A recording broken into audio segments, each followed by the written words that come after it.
Hi guys, welcome back. In this video, I will show you how to remove Powered by Shopify from your store footer. Let's get started. So as you can see, this is a preview of my store. So when I try to scroll down, as you can see, there's this Powered by Shopify example right here. So we can head back to our actual dashboard in Shopify. Now head over to your online store, click on these three dots, click on this Edit Default Theme Content, and then once you have done that, you should be able to see this theme contents that you have right here.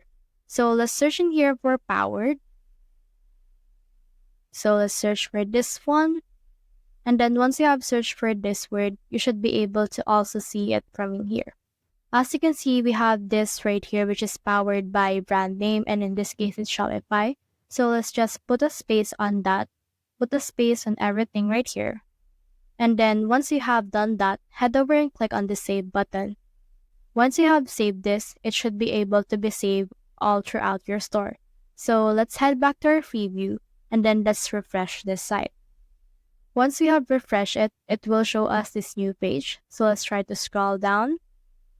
And as you can see, the Powered by Shopify has been removed.